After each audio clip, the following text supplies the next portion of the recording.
Hello, welcome back to गुल की उड़ान। कैसे हैं आप लोग? आई होप आप लोग काफ़ी अच्छे होंगे। तो आज के इस वीडियो में मैं यूपी टेट मैथ्स पेपर 2 के क्वेश्चंस लाई हूँ। इससे पहले 5 क्वेश्चंस मैंने कराए थे, ये उसके आगे के 5 क्वेश्चंस हैं। इसी तरह रोज अल्टरनेट करके एक दिन यूपी टेट का मैथ्स और एक दिन सी टेट का मैथ्स मैं जरूर लेकर आऊंगी। हाँ, सी टेट वाले मैथ्स में एक क्वेश्चन नंबर जो 3rd था उसमें थोड़ा सा मिस्टेक हो गया था जल्दबाजी के चक्कर में। तो नेक्स्ट टाइम मैं कोशिश करूंगी कि वीडियो जब भी बनाऊं तो मैं उसे रीचेक करूं और अच्छे से चेक करके मैं अपलोड करूं।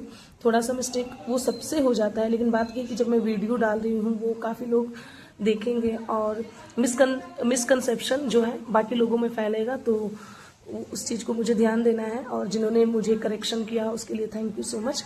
तो प्लीज़ अगर कहीं पे भी ऐसे मिस्टेक्स होती है तो आप लोग जरूर मुझे बताएं। ह्यूमन बीइंग है, मिस्टेक्स हो सकती है, ठीक है। तो क्वेश्चन नंबर फर्स्ट है एक चीज़ और मैं बता दूं, ये जो यूपी टेट का मैथ्स जो है ये सी टेट के लिए भी उतना इम्पॉर्टेंट है जितना यूपी टेट के लिए, क्योंकि यूपी टेट और सी टेट का जो कुछ सिलेबस है मैथ्स का सेम है। कुछ चीज़ें जो है वो थोड़ा सा अपर लेवल का है, तो अपर लेवल वाले को अभी मैं नहीं बता रही हूँ, उसे मैं अलग से वीडियो में बताऊंगी जो थोड़ा सा इंटर और डिग्री लेवल का है। अभी जो नॉर्मल जो सी टेट और यूपी टेट में जो क्वेश्चंस पूछे जाते हैं वो मैं बता रही हूँ। तो ये यूपी टेट की 2018 के क्वेश्चंस हैं, ठीक है। यहाँ पे है a/3 थोड़ा सा बैकग्राउंड आवाज आता होगा तो प्लीज इग्नोर कीजिएगा। a/3 = b/2 = c/1। Then value of a+b + 2c/b, इसकी वैल्यू क्या होगी? तो सबसे पहले मैं a/3 और b/2 दोनों क्या है, इक्वल है, और उसके इक्वल c/1 भी है। तो मैं सिर्फ अभी इसको और इसको ले रही हूँ। तो अगर मैं ऐसे कर सकती हूँ, ये जो b है इसके नीचे आ जाएगा और ये जो 3 है b के प्लेस पे चल जाएगा। हो सकता है कि नहीं? हो सकता है। फिर दूसरा जो है, दूसरा मैं इस वाले को और इस वाले को ले रही हूँ, b/2 = c/1, क्योंकि सब आपस में इक्वल है। आप इन दोनों को इक्वल कर सकते हैं, इन दोनों को कर सकते हैं, या a और c वाले को भी इक्वल कर सकते हैं, मर्जी आपकी। मुझे a और b और c की सिंगल रेशियो वाली यूनिट चाहिए। तो b है, उसी तरह c 2 के प्लेस पे आ जाएगा और 2 जो है c के प्लेस पे आएगा। अब आप सोचेंगे कैसे, तो कैसे मत सोचिए आप, ये देखिए ना, क्रॉस मल्टीप्लिकेशन हो रहा है। अच्छा देखिए, a की वैल्यू, a के सामने 3 है, 3 आ गई। b की सामने क्या है, 2 है। यहाँ देखिए, यहाँ भी b के सामने 2 है और c के सामने, इसका मतलब b की वैल्यू यहाँ भी 2 है, b की वैल्यू यहाँ भी 2 है। इसका मतलब ये हुआ दोनों जगह b की वैल्यू 2 है, इसका मतलब a की वैल्यू 3 होगी और c की 1। अगर वैल्यू मान लो यहाँ पे b की वैल्यू 2 होती और यहाँ पे b की वैल्यू मान लो 5 होती, तो हम a/b/c करके इक्वेट करके करते, लेकिन हम ऐसे नहीं करेंगे क्योंकि हमारा यहाँ पे क्लियर वैल्यू आ गया। b यहाँ भी 2 है, b यहाँ भी 2 है, तो 100% a क्या होगा, a 3 हो जाएगा, b 2 हो जाएगा और c 1 हो जाएगा। और अगर मान लीजिए यहाँ b 2 होता और यहाँ b 3 होता, 4 होता, 5 होता, वट कुछ भी होता, तब हम a/b/c करके वैल्यू को इक्वेट करते। बट यहाँ पे वैल्यू आ गई, अब हमें निकालना क्या है, a+b + 2c/ में b। तो a की जगह पे हम लिखेंगे 3, b की जगह पे जो है 2 और c की जगह पे 2 × c की जगह पे 1 डिवाइडेड बाई b की वैल्यू क्या है, 2, यहाँ b है तो b। तो ये आपको होगा 3 × 2 = 5, ये 2 एकम, ये 2 एकम क्या हो जाएगा, 2 हो जाएगा, सब आपस में ऐड हो जाएंगे, 3 × 2 = 5, 5 × 2 = 7, यानी 7/2। और 7/2 को जब हम काटेंगे तो 3.5 आएगा, जो कि हमारा ऑप्शन नंबर 3rd है।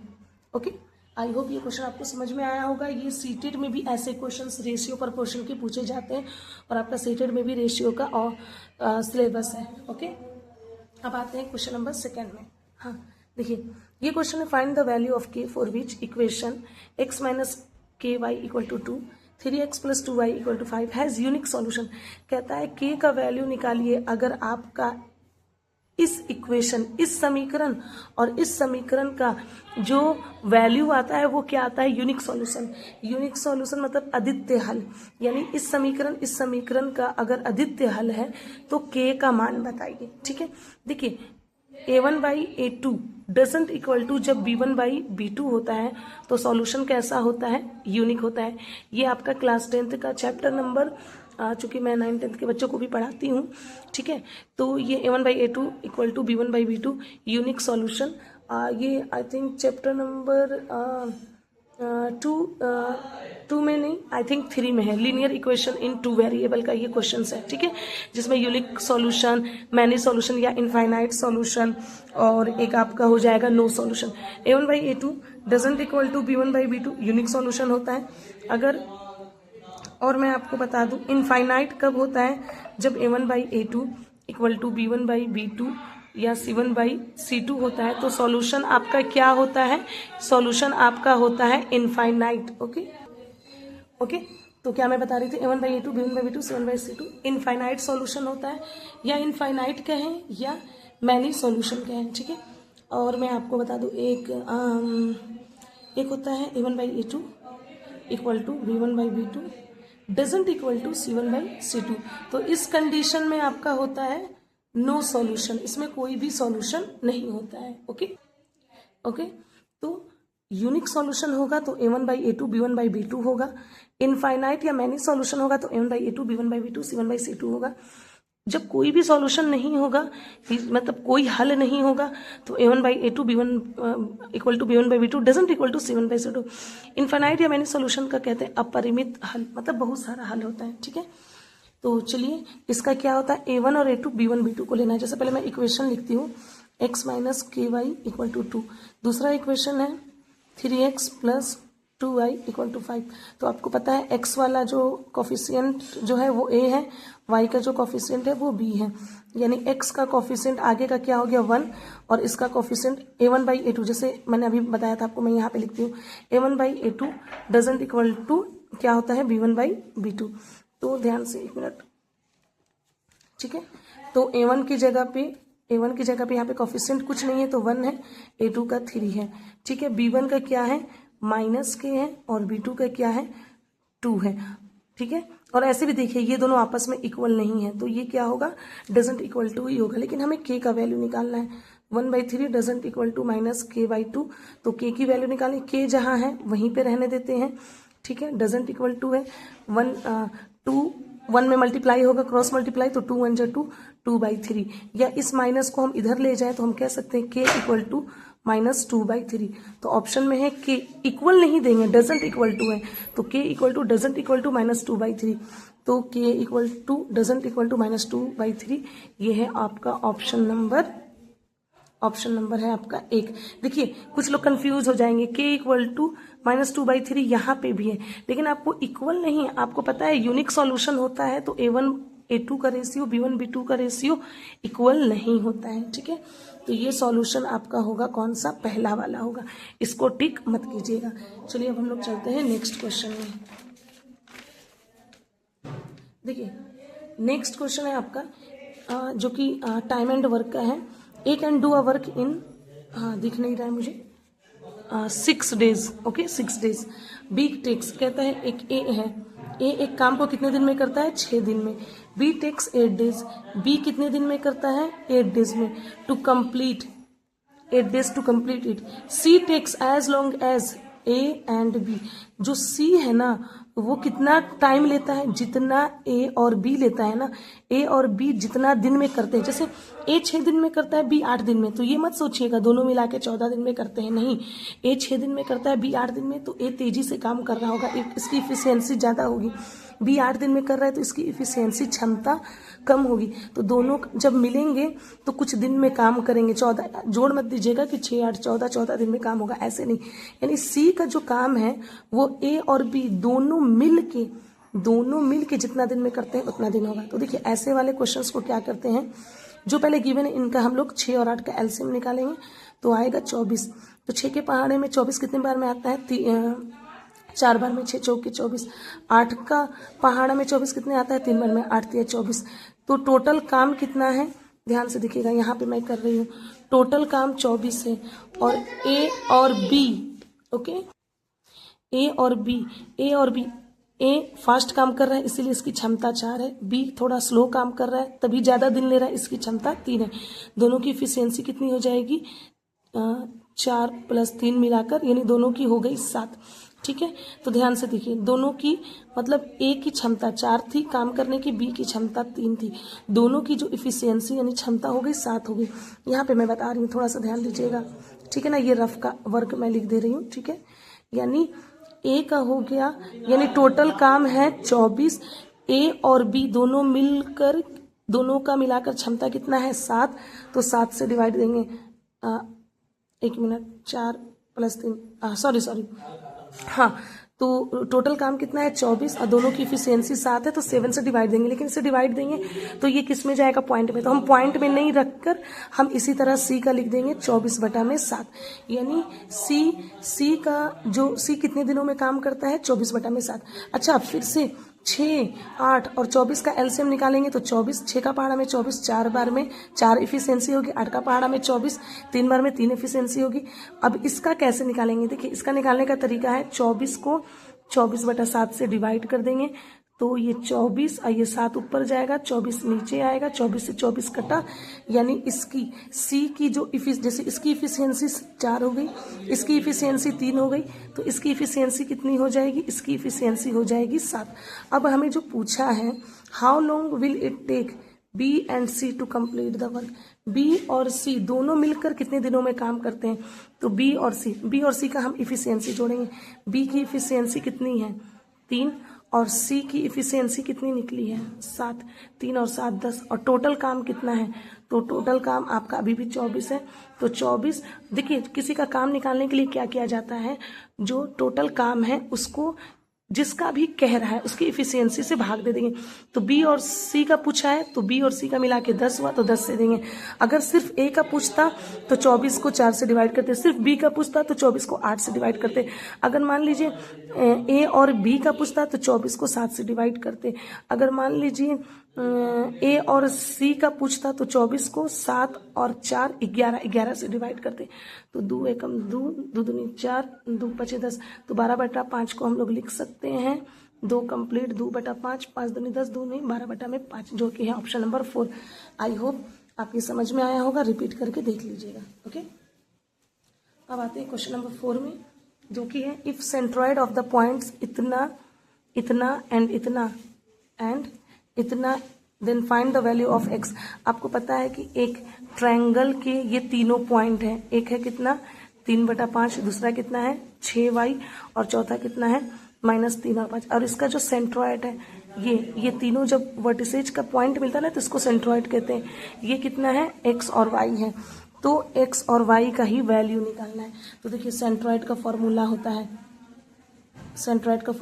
है, अगर आप x का निकाल रहे हैं तो x = x1 + x2 + x3/3, अगर आप y का निकाल रहे हैं तो y1 + y2 + y3/3 होता है।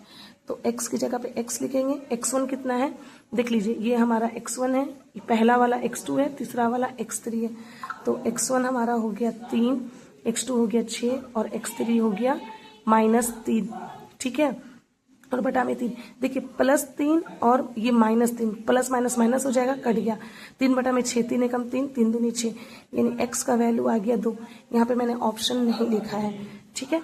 और उसके बाद दूसरा हो गया आपका y की वैल्यू, y1 की जगह पे कितना हो जाएगा 5, y2 की जगह पे कुछ नहीं दिया है, y दिया है तो y, और y3 की जगह पे 4/3।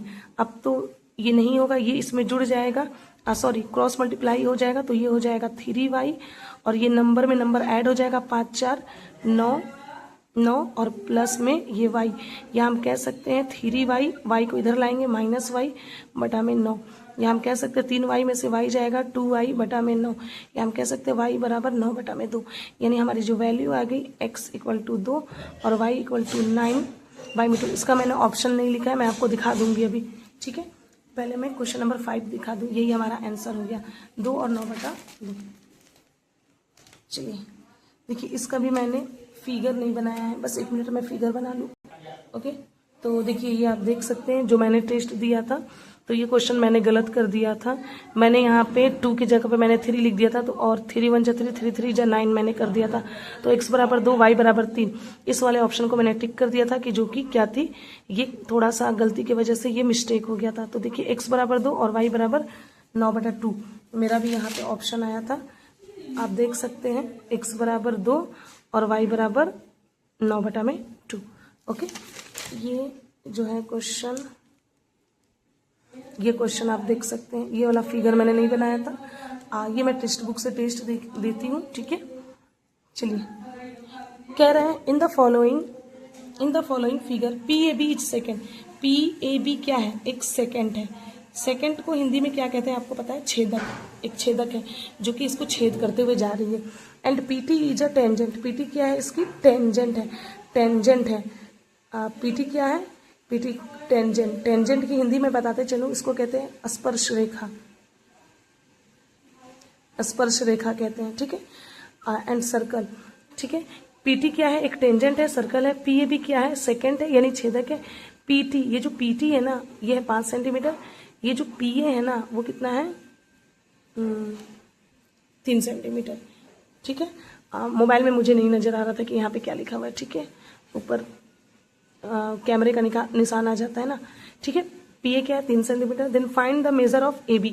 AB निकालना है, लेकिन AB तो आपको पता नहीं है। नहीं पता है तो X Y Z ABCD कुछ भी मान लो, तो मैंने X मान लिया, ठीक। तो जब भी सेकेंड और टेंजेंट का आपको फिगर में देखें तो आपका ये फॉर्मूला होता है PT स्क्वायर, यानी ये टेंजेंट का स्क्वायर। PT स्क्वायर ये फॉर्मूला है, आप इसे रट लें, ठीक है। PT स्क्वायर यानी जो भी टेंजेंट है, PT स्क्वायर ही मत समझिए, जो टेंजेंट है उसका square. PT square in equal to PA, यानी ये छोटा वाला पार्ट जो बाहर है, इन टू PB। PB का मतलब पूरा बाहर वाला, PB, ठीक है। तो PT तो 5 दिया है, PA कितना दिया है? 3, लेकिन PB नहीं पता है। AB को मैंने क्या मान लिया? X मान लिया। AB को मैंने X माना है। PA देखिए 3 है, और AB मैंने कितना मान लिया? X। तो PB क्या होगा? PB जो है इसको और इसको जोड़ के होगा 3 + X, तो PB हो जाएगा 3 + X। PT का स्क्वायर का मतलब 5 का स्क्वायर, PA का मतलब 3 इंटू PB का मतलब 3 + X, ठीक है। कुछ मिस्टेक्स होगा तो बताइएगा। 5 × 25 और ये हो जाएगा 3। हमें X की वैल्यू निकालनी है, और X ही क्या है? AB, और AB ही बोला है निकालने को। ये आपका हो जाएगा 3 में 3 मल्टीप्लाई होगा, 3 3 = 9 प्लस ये हो जाएगा 3X, ठीक है। या हम ऐसे लिख सकते हैं 9 + 3X, इस पूरे को इधर और इस पूरे को इधर 25, या हम कह सकते हैं 3X। 25 में से 9 जाएगा, 3X 15 में से 9, 15 में से 9 कितना होता है भाई? 6, 16 9 25, या X इक्वल टू 16/3, यानी हमारी जो AB आ गया वो कितना आया? 16/3। कहीं है ऑप्शन? हाँ, ऑप्शन नंबर 2। आई होप आपको ये सारे क्वेश्चन समझ में आए होंगे, और प्लीज़ आप इसे एक बार रिवीजन कर लीजिएगा, इस तरह से और क्वेश्चंस कर लीजिएगा। और हाँ, PYQs बुक को जरूर सॉल्व कीजिएगा, ठीक है। तो ये मैंने यूपी टेट का आज मैंने 5 क्वेश्चंस कराया। कल इंशाल्लाह मैं सीटेट का 5 क्वेश्चंस कराऊंगी, फिर यूपी टेट का, फिर सीटेट का, ऐसे करके मैं कोशिश करूंगी कि यूपी टेट के सारे एग्जाम से पहले PYQs करा दूं, और सीटेट में तो अभी टाइम है, तो सीटेट का भी अल्टरनेट डे करके कराऊंगी। बीच बीच में ब्लॉग वाली वीडियो भी आएगी। हाँ, आपको और भी कोई किसी चीज़ की क्वेरी चाहिए तो ज़रूर पूछिएगा। टेलीग्राम चैनल ज्वाइन करना ना भूलें, लाइक एंड सब्सक्राइब जरूर कर दें। Thank you so much.